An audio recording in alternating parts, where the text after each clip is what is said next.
Bismillahirrahmanirrahim. Assalamualaikum warahmatullahi wabarakatuh. Waalaikumsalam warahmatullahi wabarakatuh.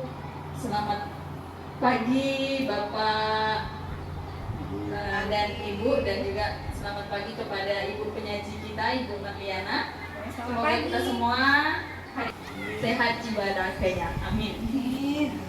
Hari ini kita akan mendapatkan materi dari Ibu Marliana tentang disiplin positif dan nilai-nilai kebajikan universal. Kepada Ibu Marliana, silakan.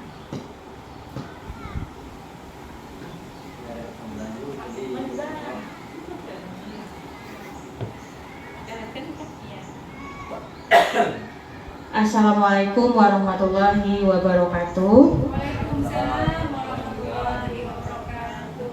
Selamat pagi Bapak Ibu semuanya.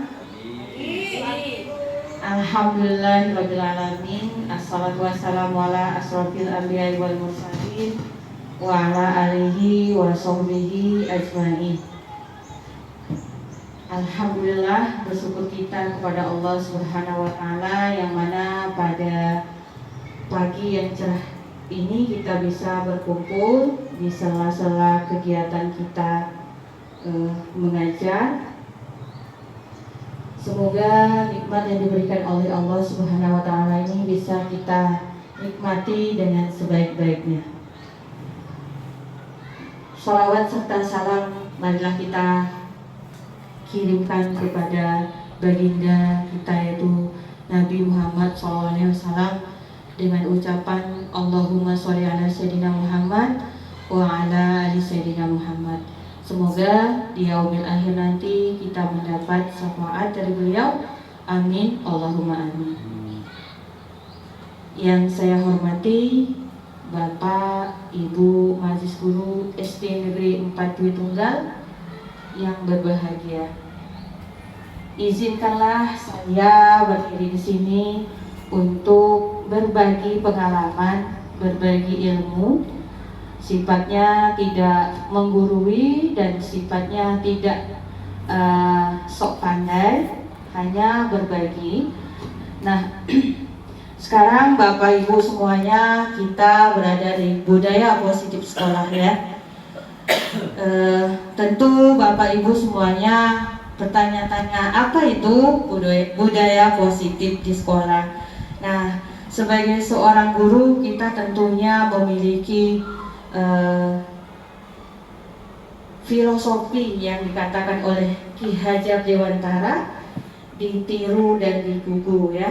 Jadi kita itu adalah orang yang ditiru, orang yang dicontohi oleh siswa kita. Jadi kita adalah modelnya. Cantikkah kita, jelekkah kita, itulah tampilan dari siswa-siswa kita. Nah, Bapak Ibu semuanya, sebelum kita berbicara tentang budaya positif, nah sekarang coba Bapak Ibu semuanya genggamkan tangannya.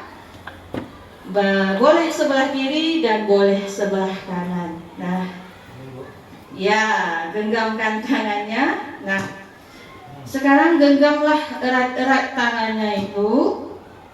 Kita akan bermain. Nah, coba slide kedua, sebelah kanan. Nah, apakah genggaman tangan kita itu bisa dibuka oleh teman kita yang sebelahnya?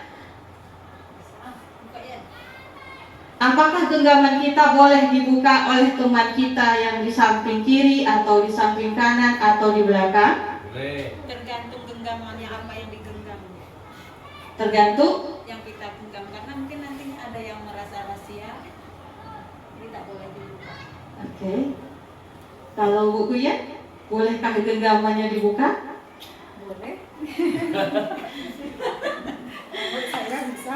Iya. Genggaman tangan kita Bapak Ibu bisa dibuka atau tidak bisa dibuka oleh teman kita, tergantung kita yang punya hati, ya. Iya, tergantung kita yang punya hati. Tepuk tangan untuk Bu Naflia. Ya.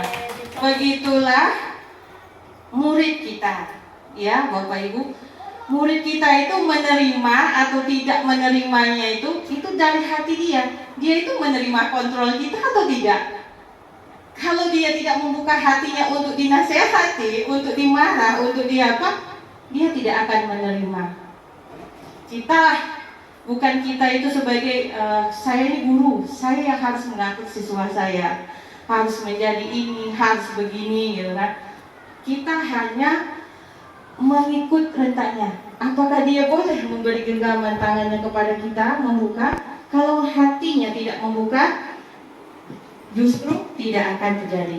Nah, baiklah kita lanjut ke slide berikutnya. Ini kemungkinan dari kepalan tangan tadi. Pertanyaan pertama, kedua bervariasi.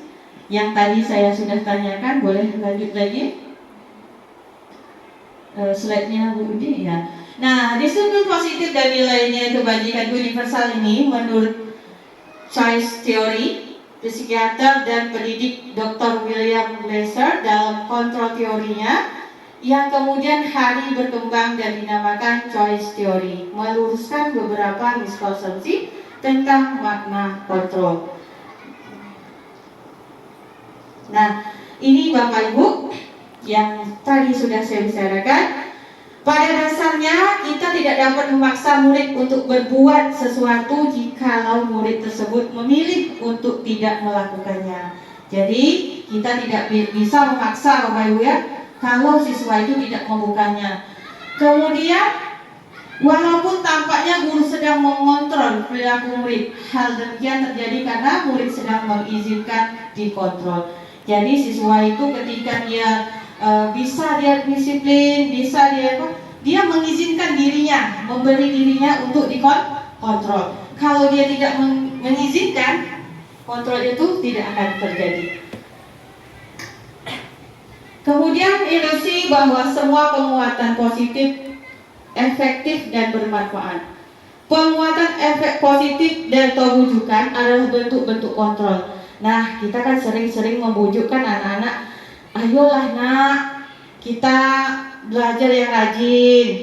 Ayolah nak, tidak usah lagi malas-malas. Kasihan, udah capek-capek dari sekolah, tak dapat apa-apa.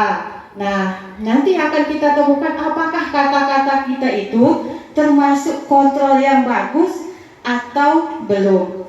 Oke, lanjut. Kemudian ilusi bahwa kritik dan membuat orang merasa bersalah. Nah, ini ada mengontrol murid merasa bersalah. Ya, ayo anak ibu, jangan ulangi lagi ya. Apakah kamu tidak kasihan dengan ibu? Nanti kalau kamu datang terlambat, kamu malas belajar, gitu ya. Nanti ibu yang dimarahi.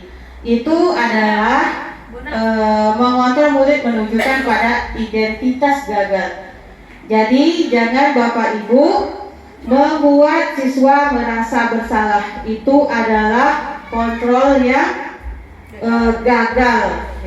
Kemudian ilusi bahwa orang dewasa memiliki hak untuk memaksa. Nah, kita sebagai orang dewasa di sekolah ini tidak boleh memaksa hak kita kepada siswa kita. Anak ini harus selesai tugasnya. Misalnya tugas matematika harus juga selesai 10 soal. Nah, sering kita temukan di kelas kita, di kelas saya, di kelas Bapak Ibu, misalnya kita berikan soal ada 10. Ada siswa 30. Di antara siswa 30 itu ada yang 5 selesai sampai 10, ada yang 6 tidak selesai sampai 10, ada yang 4. Tidak usah kita marah. Tidak usah dimarah Bapak Ibu ya, karena itu adalah kemampuannya di situ. Mungkin di saat kita menjelaskan, daya serap anak itu sampai hanya sebatas itu saja. Kemudian bila kita ingin membuat kemajuan perlahan, sedikit-sedikit ubahlah sikap dan perilaku Anda. Namun bila kita ingin memperbaiki cara-cara utama kita, maka kita perlu mengubah kerangka acuan kita. Ubahlah bagaimana Anda melihat dunia, bagaimana Anda berpikir tentang manusia. Ubahlah paradigma Anda, skema pemahaman dan penjelasan aspek-aspek tentang realitas. Nah, sekarang kalau kita ingin mengubah sesuatu, ubahlah diri pada diri kita. Ya, Bapak Ibu, jangan kita ingin mengubah sesuatu tapi diri kita belum kita ubah. Nah, segala sesuatu itu tentu butuh waktu dan secara perlahan-lahan.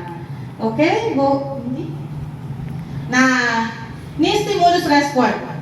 Realitasnya atau keburukan kita sama. Kontrolnya, realitas kebutuhan kita berbeda. Semua orang melihat yang sama, setiap orang memiliki gambaran yang berbeda.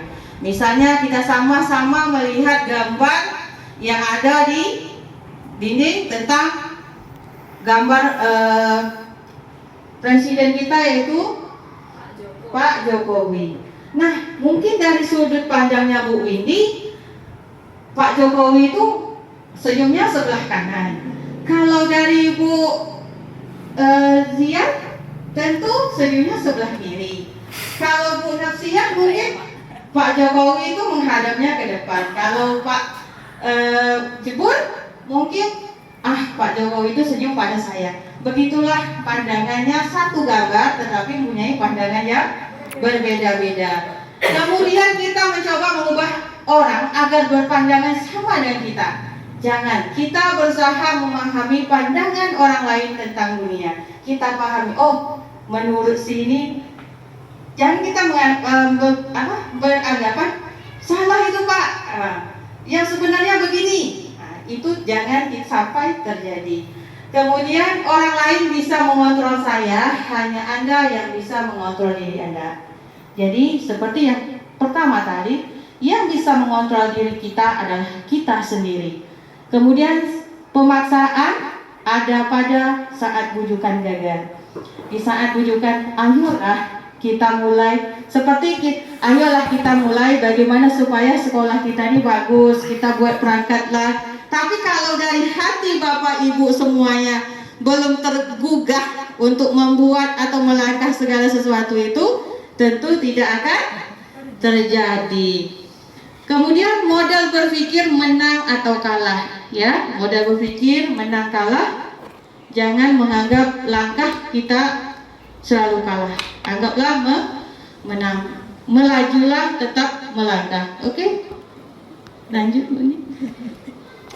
Nah, makna disiplin.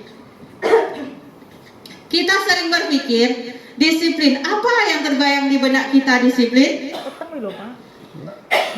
Menurut Bapak Ibu, apa itu disiplin? Sesuai aturan. Sesuai aturan. Nah, kalau kita lihat Bunda, apa itu disiplin Bunda? Bunda pegang kepala ini. Tertib, teratur.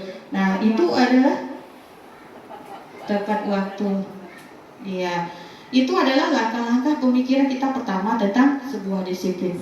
Kalau kita berpikir, kita belajar tentang disiplin positif tidak harus dengan memberi hukuman. Nah, disiplin itu sesuai dengan kondisi kita.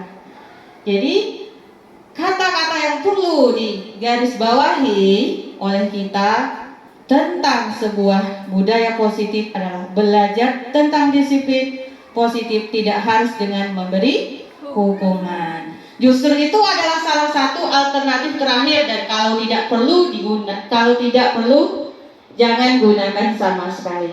Oke?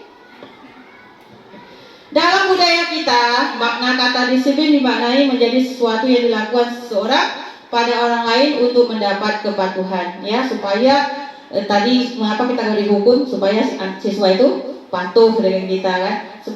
Kalau kita pahami dari awal tadi bahwa itu kontrol dirinya yang perlu kita jaga. Kemudian kita cenderung menghubungkan kata disiplin dengan ketidaknyamanan. Oke. Di mana ada kemerdekaan, di situ harus ada disiplin yang kuat. Sungguh pun disiplin itu bersifat self-disiplin, yaitu kita sendiri yang mewajibkan kita dengan sekeras-kerasnya. Jadi menurut Ki Hajar Dewantara ini, disiplin itu lahir dari hati kita, dari kesadaran kita sendiri, bukan dari paksaan. Misalnya saya takut datang telat ke sekolah, takut ditegur oleh kepala sekolah. Saya harus membuat RPP takut dimarah nanti oleh pengawas. Itu kan disiplin dari paksaan. Efek darinya itu tidak baik. Jadi kalau mengapa tidak baik? Karena kita melakukan segala sesuatu kalau tidak ditegur, kalau tidak dilihat, kita akan tidak mengerjakan pekerjaan itu lagi. Kemudian makna disiplin tadi, disiplin dimaksud adalah disiplin diri yang memiliki motivasi internal. Seperti yang saya sampaikan tadi, motivasi dari diri kita sendiri. Jadi bukan paksaan dari orang lain dan bukan paksaan dari apapun hukuman. Lanjutkan. Adapun definisi kata merdeka menurut Ki Hajar Dewantara, yaitu di bahasa Jawa tidak hanya terlepas dari perintah, akan tetapi juga cakap buat memerintah diri sendiri. Jadi kita jangan merasa disiplin itu karena perintah, tapi kecakapan kita untuk memerintah diri kita. Oh, aku harus begini dan aku harus begitu. Lanjut. Ini profil pelajar Pancasila yang harus kita terapkan di sekolah kita perlahan-lahan sesuai dengan visi dan misi kita, yaitu beriman, bertakwa pada Tuhan Yang Maha Esa, kemudian mandiri, bernalar kritis, berkebidikan global, bergotong royong, dan kreatif. Kemudian ada toleransi, ya, rasa hormat, integritas, mandiri, menghargai, antusias, empati. Ini nilai-nilai kebajikannya. Kemudian ini adalah 9 pilar karakter, ya, cinta Tuhan dan segenap ciptaannya. Ini boleh nanti kita kembangkan di 9 pilar karena kita masih belajar. Nanti kita akan belajar pelan-pelan tentang nilai 9 pilar karakter ini. Kemudian lanjut. Oke. Nih, D7 ini rasa, empati, suara hati, kontrol diri, rasa hormat, kebaikan, toleransi, dan keadilan. Lanjut. Nah, ini nilai-nilai dari kebajikan. Peduli itu rasa peduli, rajin, integritas, rasa hormat. Peduli itu keterus-terangan, ya, keterus-terangan, kebersihan, komitmen, belas kasih, percaya diri. Nah, untuk materi nanti boleh dibaca-baca dan saya bagikan. Kemudian restitusi. Nah, Bapak Ibu, kita sudah berjalan kepada restitusi yang seperti saya katakan tadi. Restitusi adalah proses menciptakan kondisi bagi murid untuk memperbaiki kesalahan mereka sehingga mereka bisa kembali pada kelompok mereka dengan karakter yang kuat. Restitusi juga merupakan proses kolaboratif, ya. Lanjut. Ini yang kita lakukan. Restitusi yang gagal, ya, identitas gagal itu hukuman. Sesuatu yang menyakitkan harus terjadi. Kemudian konsekuensinya sesuatu harus terjadi. Restitusi merupakan pilihan. Nah, cara menegur melakukan restitusi adalah berbicara dengan siswa, kemudian menumbuhkan kesadarannya. Ya, kita tanyakan kepada siswa kita, misalnya dia keyakinan sekolah kita tentang peraturan sepatu, berseragam sepatu, menggunakan sepatu berwarna hitam, ataupun baju putih pada hari Senin, gitu kan. Nanti kita tanyakan kepada siswa kita, melakukan restitusi.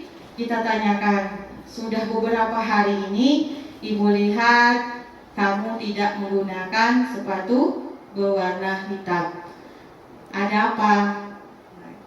Nanti dia akan menjawab, sepatu saya basah, atau sepatu saya hilang, atau saya tidak punya sepatu. Nah, jadi kan kita sudah menemukan sebagai guru, kita menemukan masalahnya. Nah, ini. Terus apa tindakan kita? Selanjutnya apa tindakan kita? Setelah kita menanyakan, Beri duit. Kita tanyakan, kita temukan. Nah, kamu tahu tidak peraturan sekolah kita? Nah, kita kali ya, kita tanyakan apa peraturan sekolah kita. Tentu dia menjawab menggunakan sepatu hitam, Bu.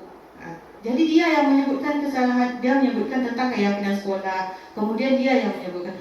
Nah, kalau sudah begitu, yang kamu lakukan ini salah atau betul, nak?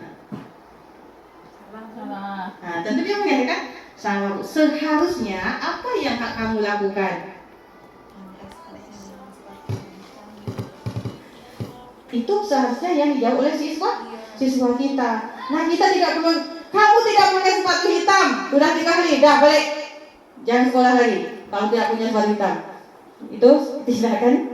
Kita perlahan-lahan kita akan melakukan perubahan ini secara bertahap-tahap untuk perubahan budaya positif di sekolah kita. Kemudian hukuman dan penghargaan. Nah, Bapak Ibu semuanya, kita tidak boleh lagi melakukan hukuman kepada siswa kita karena hukuman itu berpengaruh kepada psikologis anak. Nanti dia akan terkesan. Dulu saya waktu sekolah SD, bapak itu paling garang. Saya tidak bawa tugas, dicubit sampai merah. Nah, kesan yang diingat pada anak itu ketika kita mencubit, padahal kita lulus baik-baik saja, dia tidak mengingatnya. Tapi yang diingatnya adalah kesan yang tidak baik. Nah, untuk itu penghargaan yang baik, jangan juga Bapak Ibu kita misalnya juara 1, besok kita beri hadiah juara 2, kita beri ini. Kalau dapat penghargaan itu, berilah penghargaan yang memotivasi untuk belajar.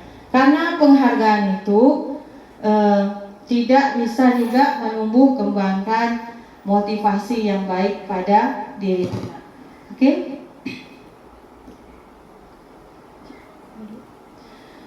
Kemudian restitusi sebuah pendekatan untuk menciptakan disiplin positif, menunjukkan kesalahan yang memintanya, melihat kesalahan yang baik. Yang tadi seperti saya jelaskan tadi, mengatakan, mengingatkan murid Anda kesalahan, bertanya padanya, kemudian mengkritik dan mendiamkannya. Itu salah tadi.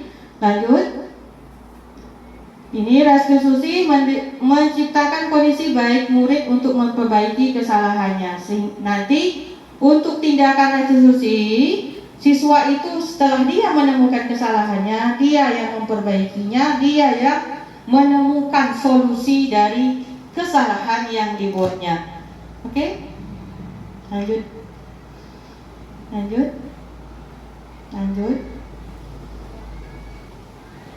Ini tadi sudah saya jelaskan nanti. Ada segitiga restitusi. Ini tadi sudah, ini keyakinan kelas ya Bapak Ibu. Kemudian kita beralih kepada keyakinan kelas. Nah, ini contoh-contoh keyakinan kelas 1. Setiap anggota kelas perlu belajar. Setiap anggota kelas perlu senang. Setiap anggota kelas perlu melakukan tugas. Setiap anggota kelas perlu saling menghargai. Tidak lagi seperti kalau aturan kelas setiap warga gitu kan. Dan membuat keyakinan kelas ini harus kesepakatan siswa-siswa kita juga. Nanti kita buatkan, kita tempel di dinding. Kemudian keyakinan kelas 7, lanjut. Nah, kebutuhan dasar manusia. Ya, manusia itu perlu dikasih sayang dan diterima. Kemudian penguasaan, kemudian kebebasan dalam pilihan, kebebasan kebutuhan akan pilihan, kesenangan kebutuhan untuk merasa senang. Lanjut. Oke. Nah, ini adalah 5 posisi kontrol. Nah, Bapak Ibu, ini kita termasuk kemana? Ke penghukum kah? Ya, penghukum kemana? Seorang penghukum bisa menggunakan hukuman fisik maupun verbal. Orang-orang yang menjalankan posisi penghukum senantiasa mengatakan bahwa sekolah memerlukan sistem atau alat yang dapat lebih menekan murid-murid lebih dalam lagi. Ini ya, patuhi aturan saya, itu katanya kan. Atau awas, bawa buku, catat di buku ini, awas. Kata-kata awas itu adalah kata orang penghukum. Kemudian pembuat rasa bersalah. Ibu sangat kecewa sekali dengan kamu. Berapa kali Bapak harus membantah kamu ya? Gimana coba? Kalau orang tua kamu tahu kamu berbuat begini, nah itu pembuat rasa bersalah. Nah, di posisi mana nanti Bapak Ibu silahkan berpikir di posisi manakah Bapak Ibu semuanya. Kemudian teman, ayo bantulah demi Bapak ya. Nah itu, ayo ingat tidak bantuan Bapak selama ini. Nah, kemudian pemantau, apa yang telah kamu lakukan? Sanksi atau konsekuensinya apa? Nah, kalau kamu sudah melakukan ini, konsekuensinya apa? Nah, itu pemantau. Kemudian lanjut, manajer. Nah, ini manajer. Apa yang kita yakini? Apa kamu meyakini? Seperti yang dijelaskan tadi di langkah-langkah restitusi, itu adalah sebagai manajer. Nah, Bapak Ibu semuanya, dari 5 posisi kontrol itu, Bapak Ibu sekarang berada di mana? Apakah penghukum, teman, ataukah manajer, ataukah pemantau, ataukah satu lagi? Dia ada 5 tadi. Nah, sekarang ayo kita pikir kita berada di posisi yang mana? Ya, oke. Sekarang kalau kita sudah berada dalam hati, oh saya begini. Nah, posisi kontrol yang sebaiknya adalah manajer. Ya Bapak Ibu, kita adalah manajer. Kita bukan berarti kita yang mengatur. Kita mendekati, kemudian menanya tadi ya tentang kesalahannya. Kemudian siswa itu yang menemukan kesalahannya. Kemudian siswa itu yang memberi solusinya tanpa kita paksa dan tanpa kita mengajarinya lagi. Oke. Nah, Bapak Ibu semuanya, demikianlah materi pada pagi yang cerah hari ini. Ini adalah segitiga restitusi, langkah-langkah yang dilakukan untuk melakukan restitusi. Nah, Bapak Ibu semuanya, sebelum saya tutup, ada yang ingin menanyakan? Silahkan. Ibu Nafsia. Oke, Pak Jebut.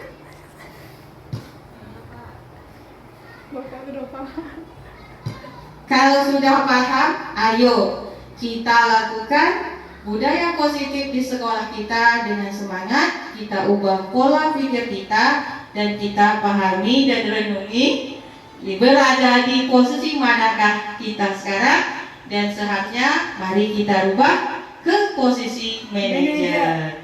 Assalamualaikum warahmatullahi wabarakatuh. Waalaikumsalam warahmatullahi wabarakatuh.